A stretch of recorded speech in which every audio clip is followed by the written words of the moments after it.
Hey there, folks over 60. Have you ever woken up, looked in the mirror, and wondered where the years went? Maybe you've been feeling a little slower lately, like your legs just don't want to carry you the way they used to. I get it.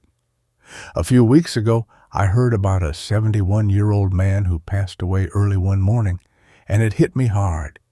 He was someone's neighbor, someone's friend, maybe someone's dad. And it got me thinking, what could he have done differently? What can we do differently? Because, let's be real, hitting your 70s doesn't mean the end of the road, but it does mean we've got to be smarter about how we live. That's why I'm here talking to you today, because there are things we're doing or not doing that could be cutting our time short. And I don't want that for you or for me.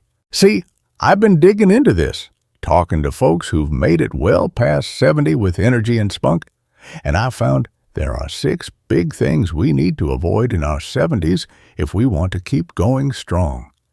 These aren't complicated rules or impossible changes. They're simple shifts that can mean the difference between thriving and just getting by, or worse.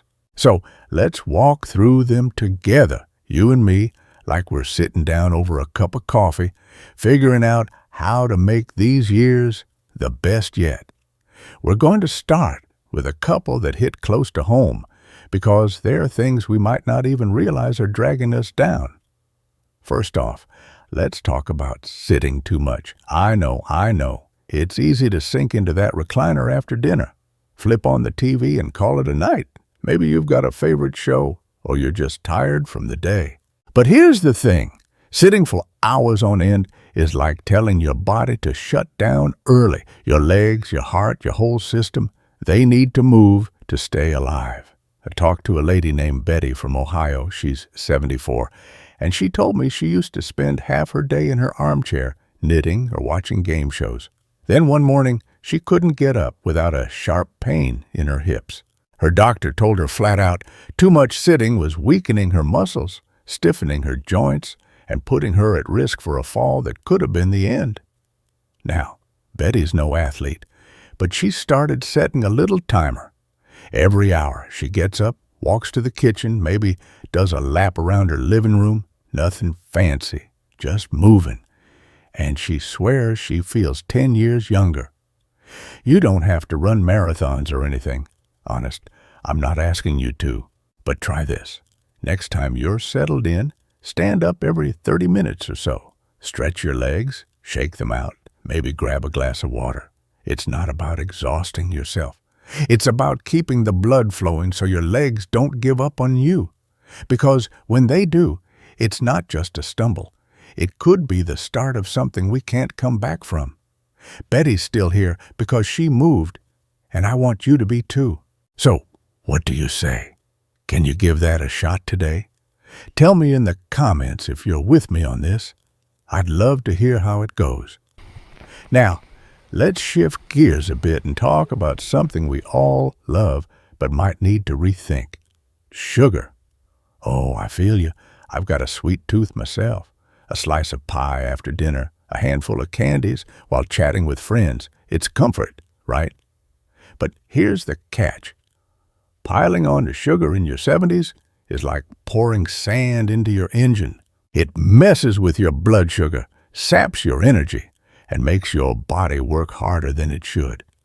I met a guy named Frank from Texas. He's 72, and he used to down sodas and desserts like they were water. Then he started feeling sluggish. His legs got heavy, and his doctor warned him he was on a fast track to diabetes or worse. Frank didn't want to hear it at first. Who does? But he cut back. He swapped soda for water with a splash of lemon, traded cookies for a piece of fruit now and then. And you know what? He's got pep in his step again, walking his dogs every morning without dragging. You don't have to ditch sugar completely. Life's too short for that. But maybe next time you're reaching for that second helping of cake, think about Frank. Could you try a smaller slice or maybe sip some tea instead? It's not about deprivation.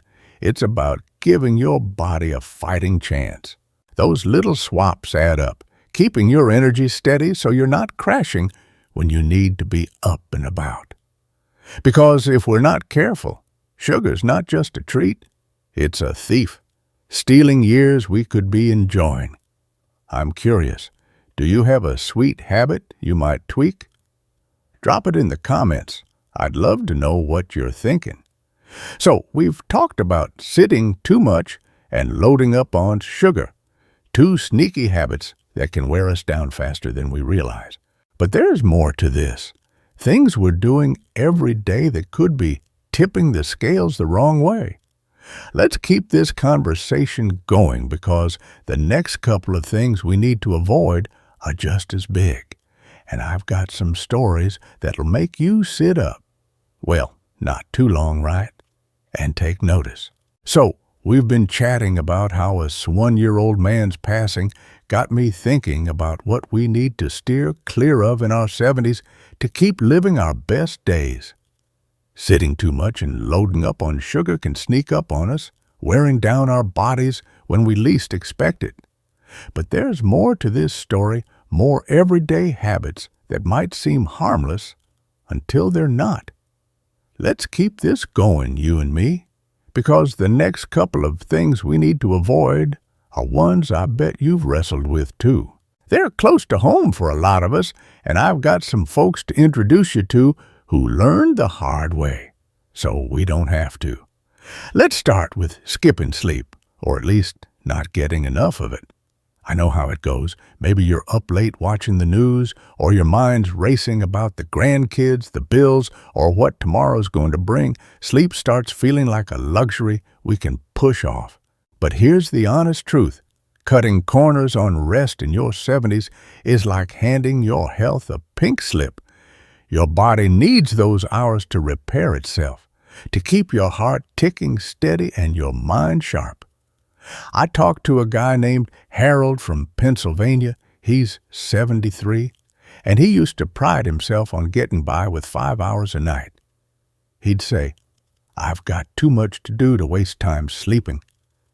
Then he started forgetting things, little stuff at first, like where he parked his car. One day, he took a tumble down his porch steps. His legs just didn't react fast enough. His doctor told him lack of sleep was slowing his reflexes and spiking his blood pressure, putting him on a dangerous edge. Harold's turned it around now. He aims for 7 hours, sets a bedtime like it's a job, and keeps the TV off after 9 p.m. He told me he feels clearer, steadier, like his old self again. You don't need to overhaul everything. Just try winding down a bit earlier. Maybe swap that late-night show for a book or sip some chamomile tea instead of scrolling your phone. It's not about being perfect. It's about giving your body the rest it's begging for, so you're not the one stumbling next. Have you been skimping on sleep lately? Let me know in the comments. I'd love to hear how you're managing those nights. Now, let's talk about something that's tough for a lot of us. Ignoring those little aches and pains. You know what I mean? That twinge in your knee when you stand up, or the stiffness in your back after gardening. It's tempting to shrug it off, tell yourself it's just part of getting older, and keep pushing through. But pretending those signals aren't there can turn a small problem into a big one fast. I met a woman named Clara from Arizona. She's 76, and she used to brush off her sore shoulder like it was no big deal. She'd say, "Oh, it's fine. I'll deal with it later." Then one morning, she reached for a jar on the shelf, and her shoulder gave out, dropped her right to the floor. Turns out, she'd been ignoring a rotator cuff issue that could have been fixed early with a little care. Instead, she needed surgery and months of recovery, all because she let it slide. Clara's wiser now. She sees her doctor when something's off, even if it's just a nagging ache. She does some gentle stretches her physical therapist showed her, nothing too fancy, just enough to keep things moving. You don't have to run to the doctor for every creak, but next time you feel that twinge, don't ignore it. Maybe rest it a bit, try a warm towel, or ask someone who knows. It's not about being fragile.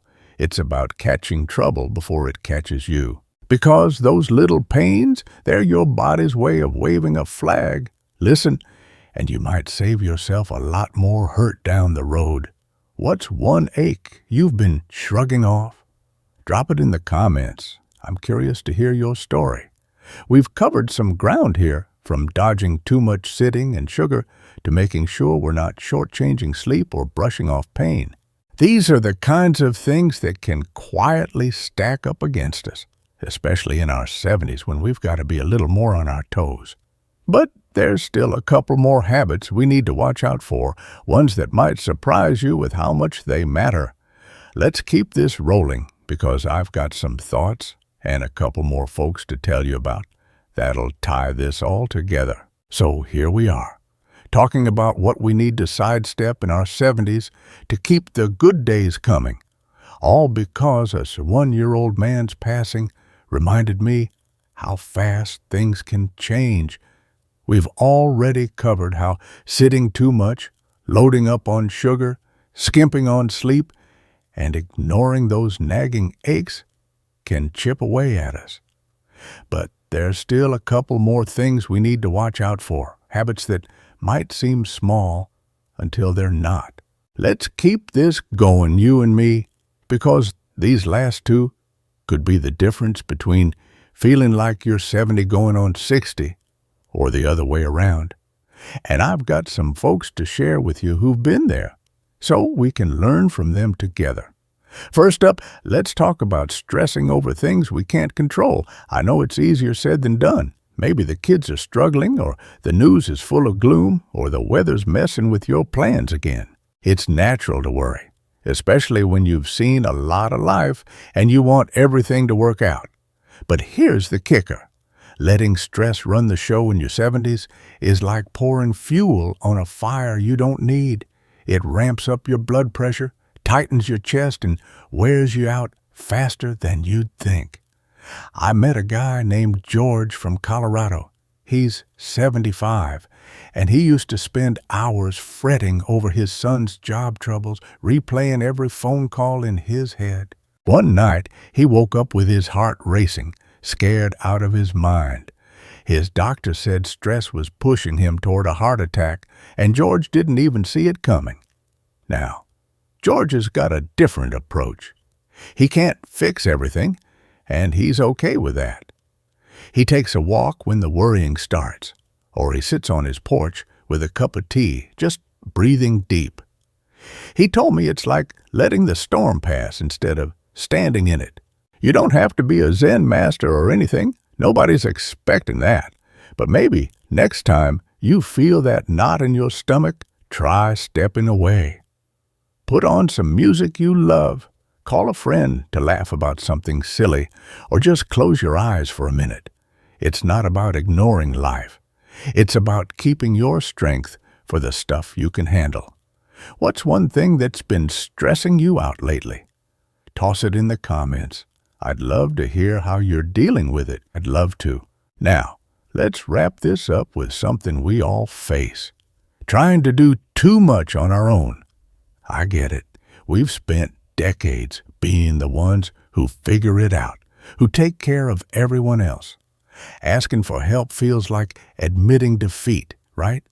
But in your 70s, going it alone can backfire hard. Whether it's carrying heavy groceries or skipping a doctor's visit because you don't want to bother anyone, it's a risk we don't need to take. I talked to a lady named Ruth from Georgia. She's 72. And she used to haul her own firewood, proud as can be. Then one afternoon, she slipped, twisted her ankle bad, and couldn't get up for hours. She told me if she'd just asked her neighbor to grab a few logs, she'd have saved herself a month on crutches and a whole lot of worry. Ruth's smarter about it now. She'll call her son for the heavy stuff or let a friend drive her to appointments when she's feeling off. It's not about giving up, it's about staying in the game longer.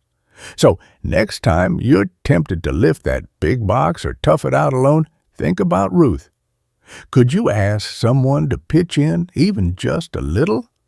Maybe it's a grandkid who'd love to help or a neighbor who's been meaning to stop by. It's a small shift that keeps you strong for the things you really want to do. Have you been going solo on something you could share? Let me know in the comments. I'm all ears. Here we are. 6 big things to avoid in your 70s. Sitting too long, too much sugar, not enough sleep, ignoring pain, stressing over what's out of reach, and doing it all alone. They're not flashy fixes, but they're real, and they matter. Look at Betty, Frank, Harold, Clara, George, and Ruth. They're still here, still kicking because they made these changes. And you can too. It's not about turning your life upside down. It's about tweaking what you're already doing so you've got more mornings to enjoy, more walks to take, more laughs with the people you love. Small steps, big wins, that's what this is all about. I'd love to hear from you now. What's one thing from all this that stuck with you? Maybe it's getting up more, cutting back on sweets, or finally asking for a hand. Drop it in the comments. I'm reading every single one, and I want to know what you're taking away from this. If you found this helpful, give it a like. It lets me know you're with me. And share it with someone you care about. Maybe they need to hear this too. Subscribe if you haven't yet, because we're in this together, bringing you more ways to live your best life past 60. Here's to keeping strong, staying steady, and making every day count. See you soon.